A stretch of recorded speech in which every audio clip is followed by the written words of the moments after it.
Perusak keuangan nomor satu yang bisa bikin kamu miskin itu sebenarnya ada di depan mata kamu. Dan ini bukan karena kamu suka beli kopi atau beli matcha. Ada yang lebih parah dan lebih kacau lagi. Tapi parahnya, gak semua orang sadar.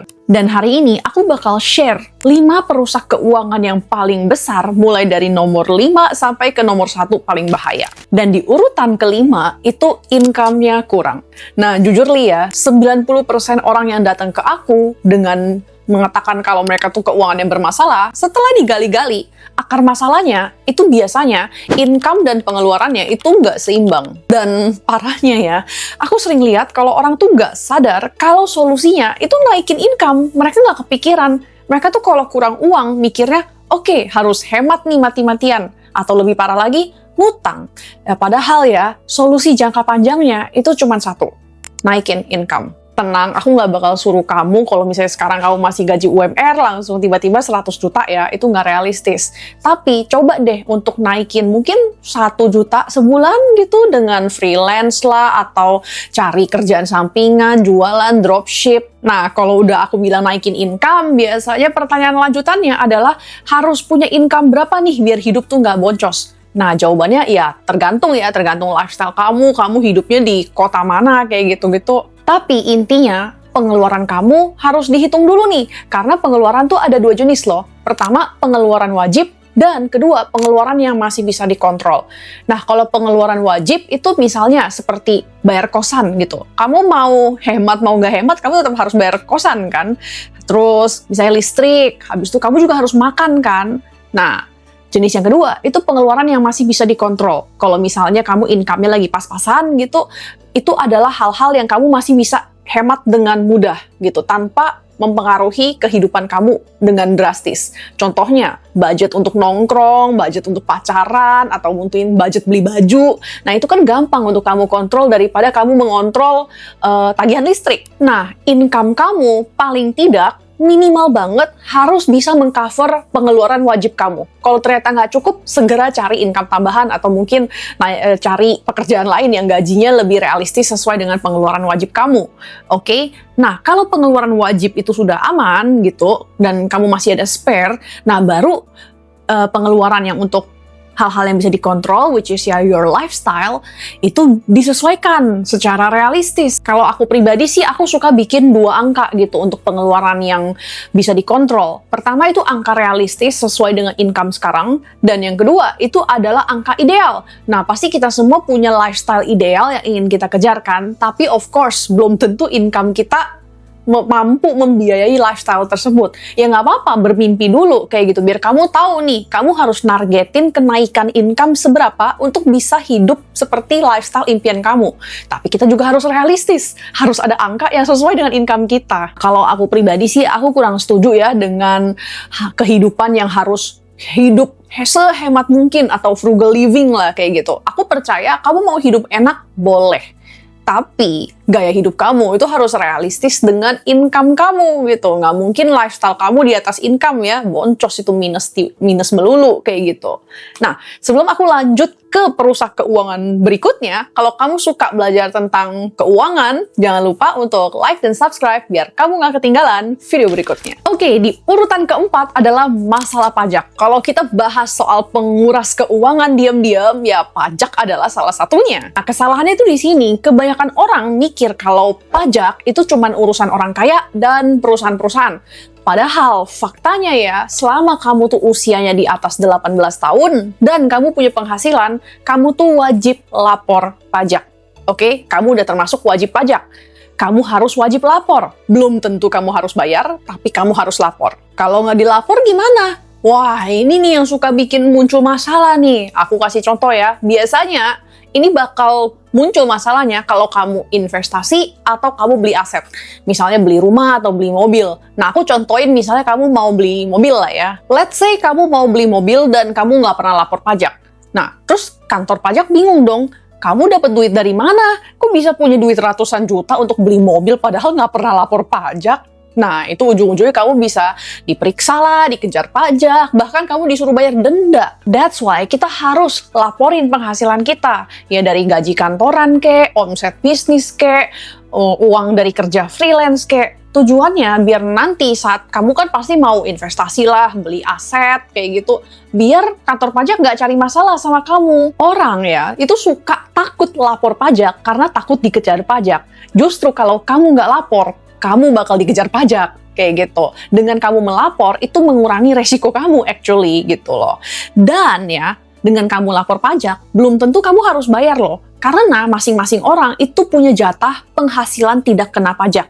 Nah, untuk orang yang kita ambil gampangnya aja lah ya, soalnya statusnya beda-beda tergantung kamu tuh punya anak berapa, udah married atau belum. Kita ambil orang contoh yang belum kawin deh. Belum kawin dan tidak punya tanggungan. Itu dapat jatah penghasilan tidak kena pajak itu 54 juta per tahun. Lumayan kan? Jadi kalau penghasilan kamu masih di bawah itu, ya kamu lapor aja, tapi kamu nggak usah bayar pajaknya. Oke. Perusaha keuangan di urutan ketiga itu adalah salah budgeting. Karena kebanyakan orang itu masih mikir kalau budgeting adalah nyatetin pengeluaran satu persatu gitu.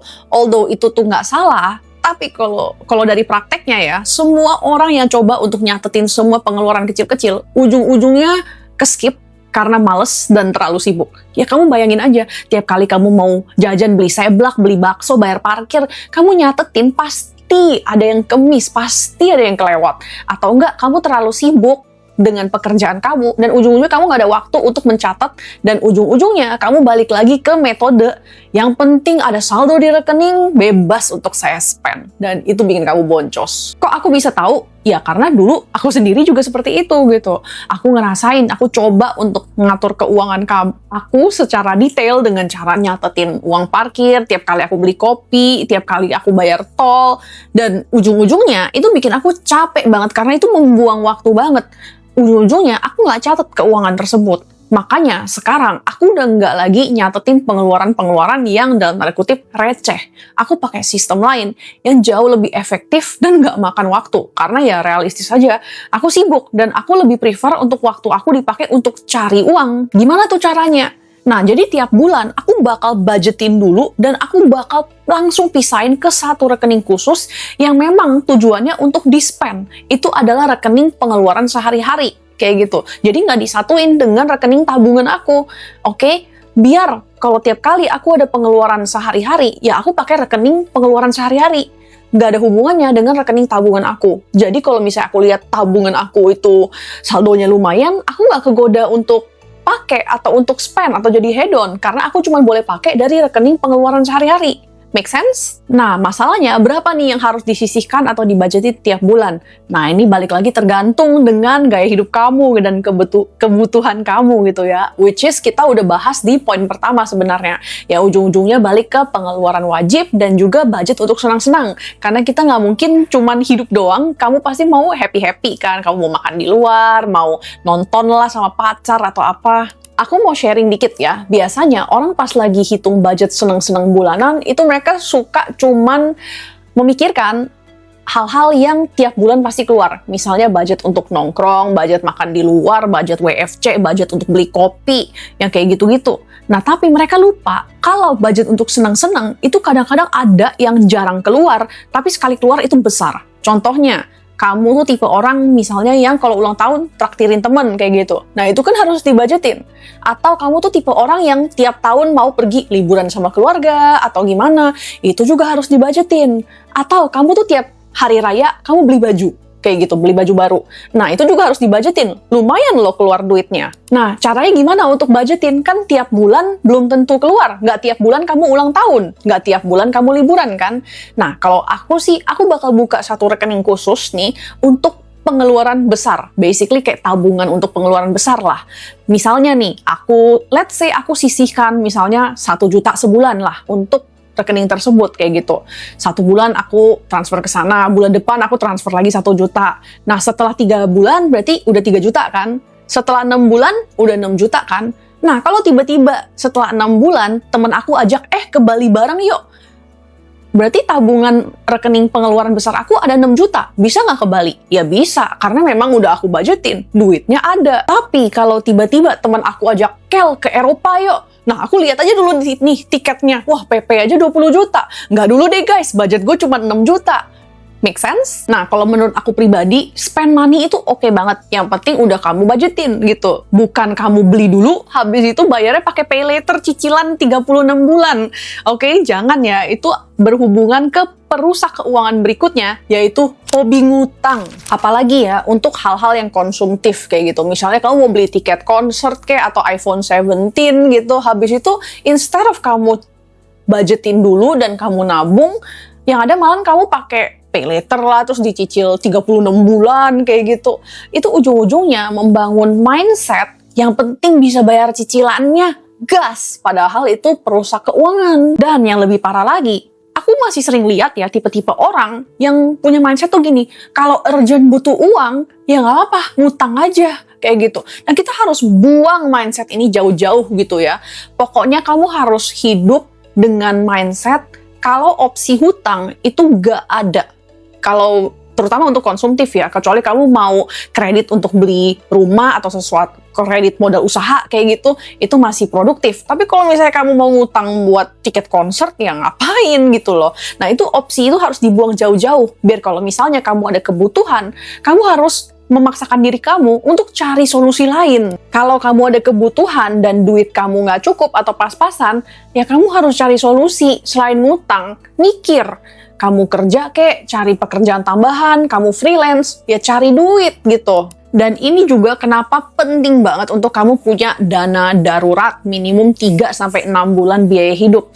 Ya buat apa? Biar kalau misalnya kamu tiba-tiba ada kebutuhan darurat, misalnya tiba-tiba atap kamu bocor gitu, atau misalnya kamu motornya ditabrak orang dan harus masuk bengkel kayak gitu, biar kamu nggak usah ngutang, biar kamu bisa bayar untuk hal-hal yang darurat seperti itu. Dan jujur ya, yang lebih menyakitkan lagi nih, meskipun kamu nggak hobi ngutang, tapi orang terdekat kamu bisa jadi hobi hutang. Misalnya, pasangan kamu hutang, keluargamu, orang tua kamu, gitu. Padahal bukan kamu yang hutang, tapi kamu bisa ikut kena dampaknya.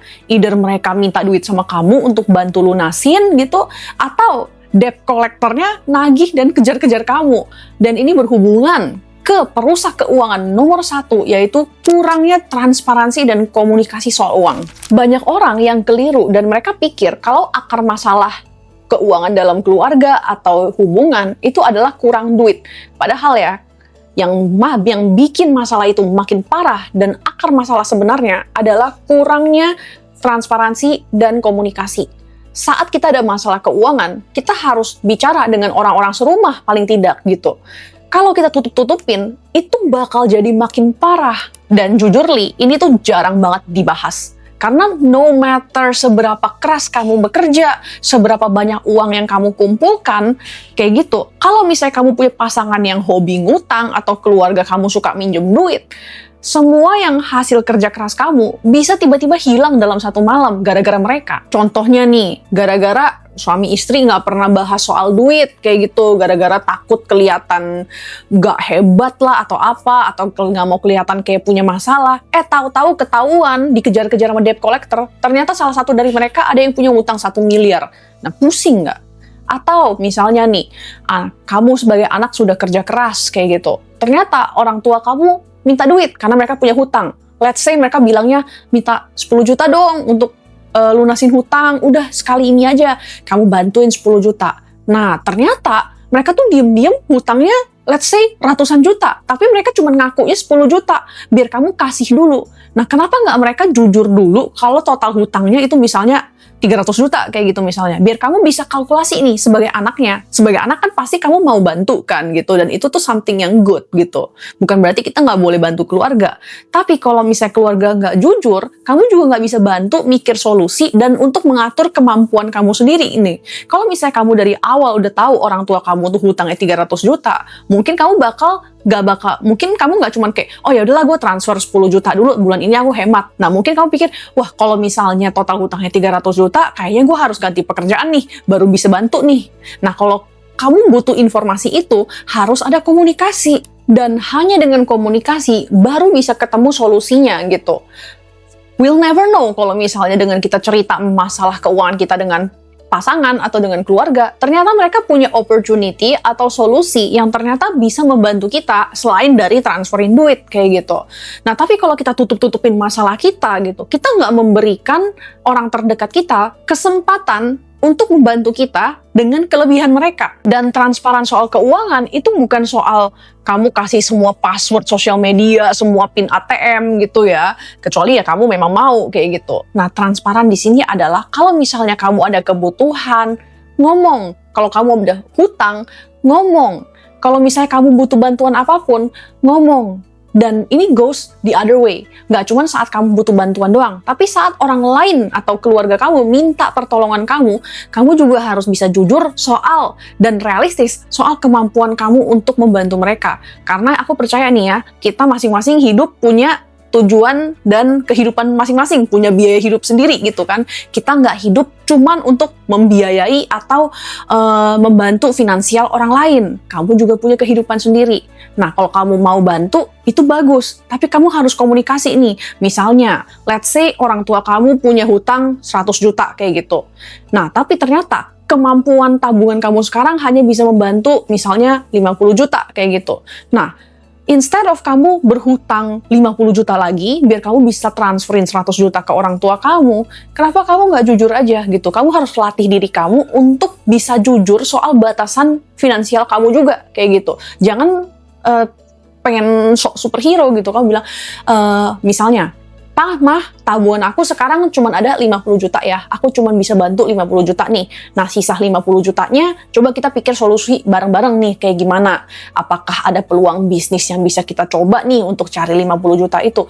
Atau gimana?" Itu kamu harus bicarakan, baru bisa ketemu solusinya. Instead of kamu gali lubang tutup lubang dengan bikin utang baru untuk membayar utang orang tuamu. Oke? Itu bakal bikin makin parah.